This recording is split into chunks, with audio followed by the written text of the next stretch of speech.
me start this new episode of Walking Around Madrid by saying that this is by far my favorite place in Madrid. A park where you can admire an Egyptian temple. The architect and the workers, the poor workers who built this monument 2,200 years ago could never have imagined that this site could be visited and enjoyed by thousands of people in another continent and more than 5,000 kilometers away from its original. In 1960, the construction of Aswan Dam implied several archaeological sites. Among them, the famous Abu Simbel had to be removed. Spain and other countries collaborate actively in preserving these temples. As a sign of gratitude, the Egyptian government donated the Temple of the God to the Spanish authorities. Spain was aware of how important the gift was, and the authorities decided to place the temple in the heart of Madrid, and particularly in one of the most beautiful parks of the city. The temple was transported and rebuilt stone by stone and preserving its original orientation from east to west. The Depot Park is a magnificent scenario, as you can see, with amazing views of the Royal Palace and other interesting places in Madrid. Perhaps the best moment to visit the site is at the sunset, when you can admire the different shadows of color in the sky, and furthermore having around you the Royal Palace and the Temple of the God. The street musicians who often play there can make this moment even more delightful.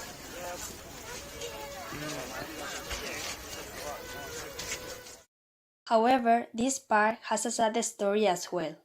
In reality, the old name of the place was Cuartel de la Montaña, due to the fact that there was a large military headquarters there.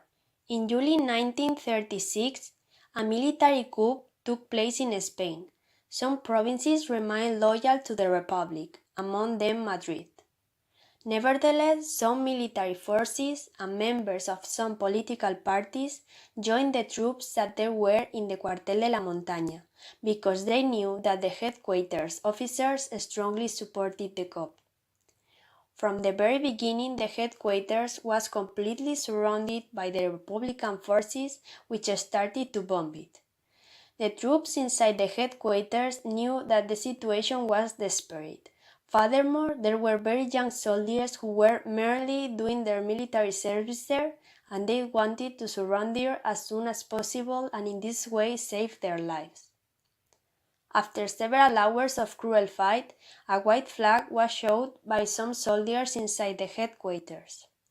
The troops who surrounded it thought that they had won the battle and started walking toward headquarters fences. Then some weapons were fired from inside the headquarters and several dozen of soldiers were killed. Few hours later, the Cuartel de la Montaña was finally taken over by the forces loyal to the Republic. The final outcome was awful, and the number of killed people amounted to several hundred. When the park was opened to the public in 1972, a memorial was placed in the east entrance of the park. Most people don't pay any attention to it because they don't know what happened here 82 years ago. But if you look at it carefully, you will realize that there is a lion body who has missed part of his arm and his legs. Furthermore, there is something similar to what is used to protect the soldier in the front lines. Altogether, evokes in a very graphic and subtle way the cruel battle which took place. Right in the very heart of Retiro Park, thousands of people come to visit one of the most iconic places in Madrid. This is Rodrigo for VVSI. Welcome to another chapter of Walking Around Madrid. Welcome to the Glass Palace. Built in 1887 by Ricardo Velázquez Bosco as an example of iron architecture, it was originally designed to be a gigantic greenhouse to contain exotic and tropical plants. But according to the historical facts, the main reason to design a building like this was to hold the Philippines exhibition of that year. Its fragile and elegant design reminds us of the famous Crystal Palace built in Hyde Park in 1851 by the architect Joseph Paxton, but it was unfortunately destroyed in 1936. It has had a lot of functions during its existence, but nowadays it belongs to the Reina Sofia Contemporary Art Museum. If you are willing to visit any art exhibition, here you'll be able to find the sculptures of Jaume Plensa, a Spanish artist with an international popularity.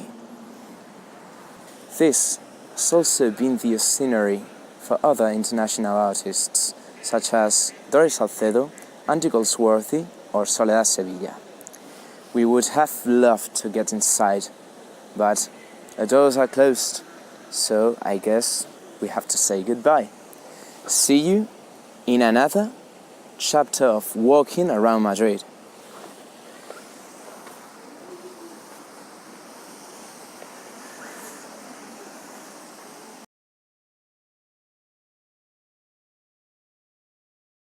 Welcome to another episode of Walking Around Madrid, one of the most popular television shows of the BBC of London. The place where we are today is probably one of the most unknown places in Madrid. We are in fact in Vicente Alexandre Street, first known as Wellingtonia Street. It was renamed Vicente Alexandre in honor of poet Vicente Alexandre, who spent here most of his life. This is finally the house we were looking for.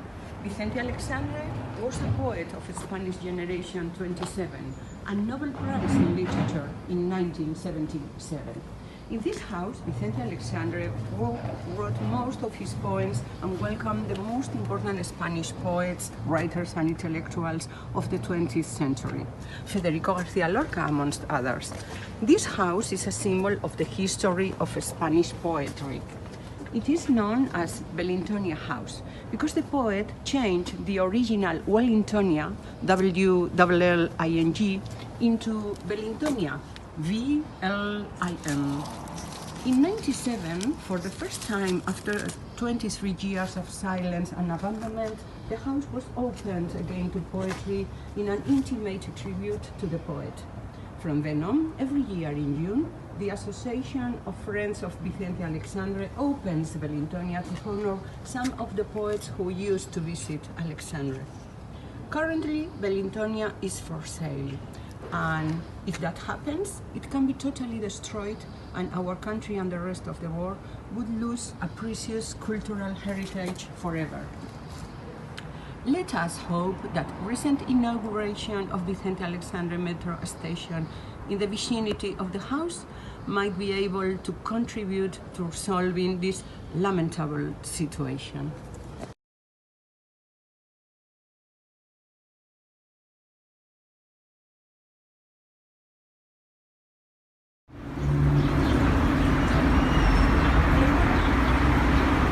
While Madrid is a bustling city, it still has some serene green spaces where you can relax. This is one of these small urban oases when you can unwind from the noise of the street and enter fully into a peaceful and friendly retreat in which you can walk, sit on a bench, read a book, listen to the singing of the birds, or even to the murmur of the fountains. Here we are, into the Sorolla's museum.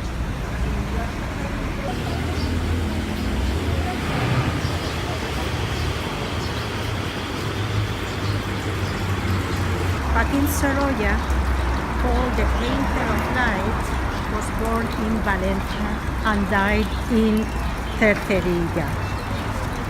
Sorolla Museum occupies what was the artist's family home from 1911. This is one of the best preserved artist home in the world, Europe. This museum hosts most of the objects that Sorolla collects during all his life. And one of the biggest draws is this garden.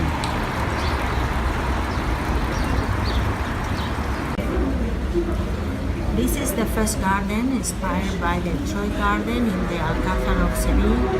They have in common two elements: the facade of half-point arcs, those you can see here in front of me.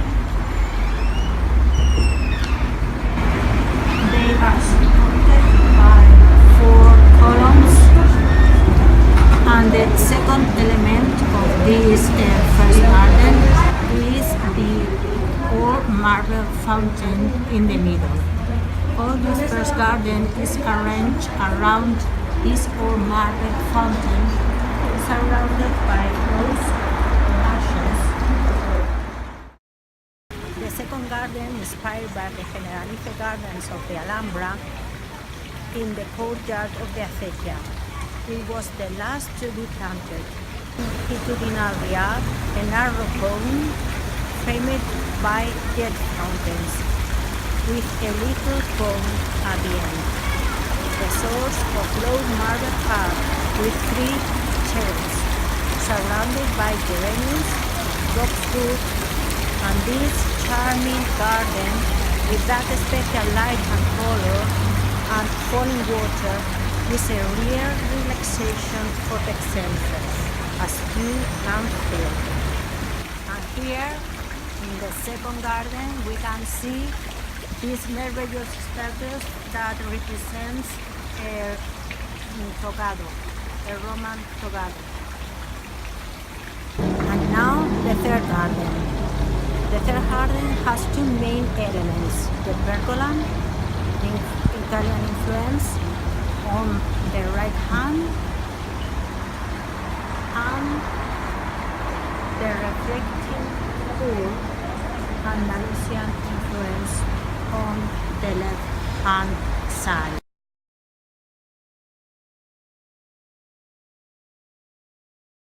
Here we can see the source of events because of the 2 figures that are whispering each other.